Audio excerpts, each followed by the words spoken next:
Okay, so now that we've learned how to represent three-dimensional objects in Rhino as two-dimensional drawings, the next thing we're going to learn how to do is how to actually make this three-dimensional object using the Pepakura program, or at least we're going to get started on making the template. So the endeavor is to uh, turn this into a real-life physical model, okay? First thing we need to do, though, is we actually need to get out of this view here. So I'm just going to come back into our perspective, okay? Now, it's important to remember that when we're making templates, to really treat these as two halves, but they're two halves to one whole, okay?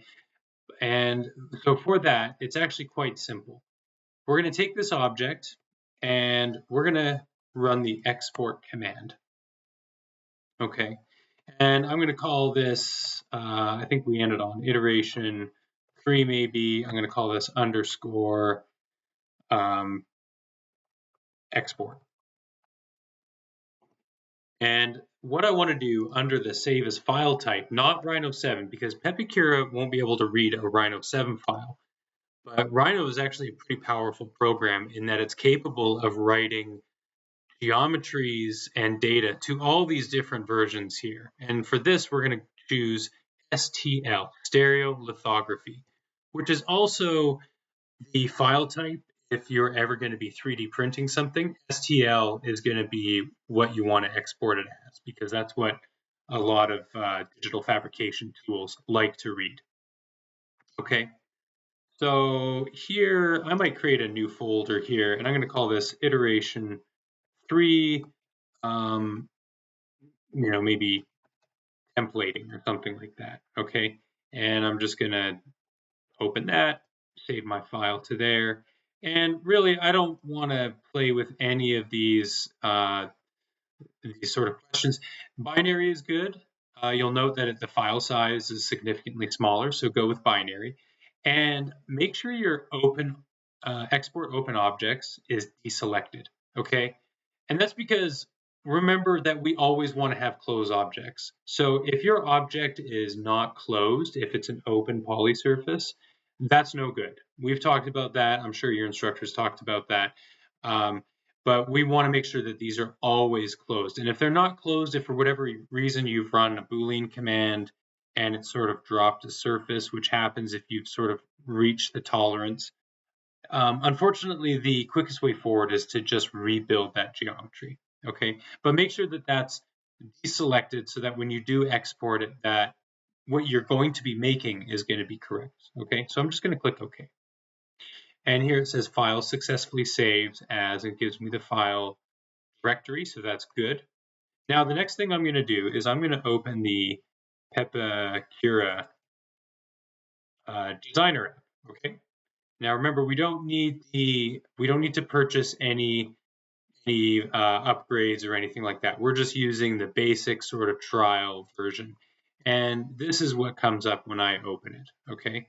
Now, the next thing I am going to do is, looks like I have two of those windows open. I'm going to go to File, and I'm going to open that newly saved file that I just created here.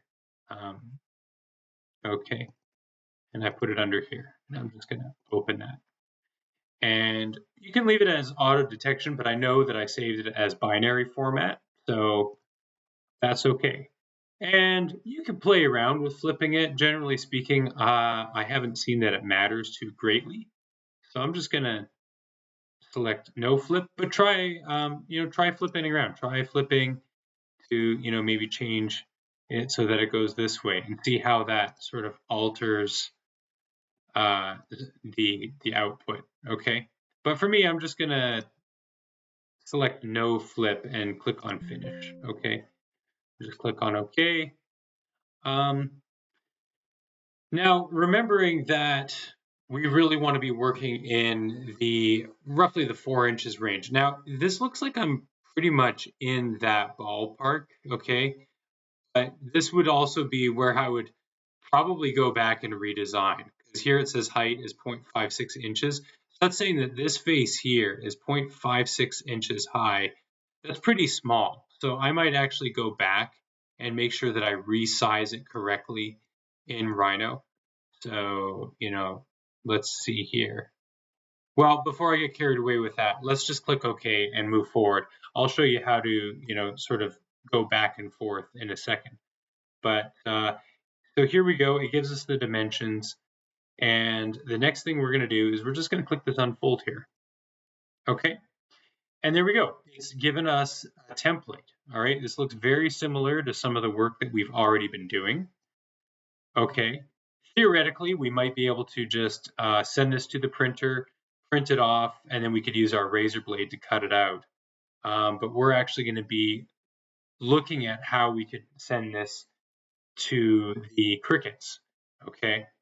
So the next thing I think I would like to look at is maybe the page size too. That's going to be important, right? So if we go under settings and click on page, you'll note that I have this set to an 11 by 17. So that might be fine if that's the size of paper you're working with, but just know that that setting is available. You might be working on 8.5 by 11, or I believe the Cricut cutting mat is 12 by 24. So we might actually look at doing a 12 by 24 inch page here. And I'll just click OK, and you can see that it's sort of adjusted that. Okay. Now, I don't believe we can actually save in this file version, but that's okay because we're just using this as a guide. We're not actually going to be using this to print. So the next thing that I would do is I would use the snipping tool, and I would make a selection grabbing this whole page and export that. And then I could put this back into Rhino. Okay. And unfortunately, my snipping tool is being used right now by my screen recording. So, I don't have the ability to do the two things at once. So I'll have to pause my video and take a screenshot. But before I do that, I promised I wanted to show you kind of how to go back, right? So if we're in Pepakura here and we see that these dimensions are a little small, if we look at this little tiny face here, right? Let's just click on undo open fold, right? So if I were to actually make this, this is a really small face, and that's going to probably cause some grief. So I would discourage anyone from having a face that small unless you're prepared for a really, really awesome challenge. Okay, so in order to adjust that, I would simply just go back in Rhino, and I might rotate this back. I moved from the wrong point here.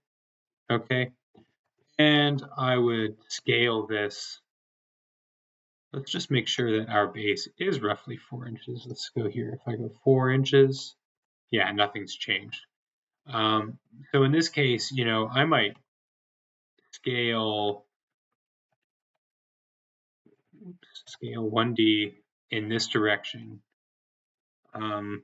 But know that you're altering it, right? You can see the space within is changing. But this might at least allow me a little bit more geometry. And then I would go and I would export this as sort of a new version. I'd call this maybe _1 or something like that, or maybe _2. Okay. Just click OK. Binary, fine. And then I'm going to go ahead and export this one as well. Click on that, and I might just call it right volume. Okay. All right. And then I would go back to Pepakura. No, I'm not going to save changes. I'm going to throw in this, see if this is any better. Click no flip, click finish. Okay. Okay. Yeah, I mean, that looks like it's probably a little bit better for me. And if I unfold it, it still doesn't give me anything outrageous. Yeah. Okay. Definitely well within our print area.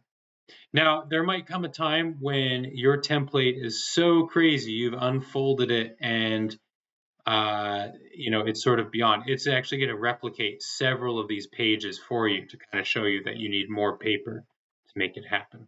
Okay. All right. Well, thank you very much for watching. We'll see you on the next one.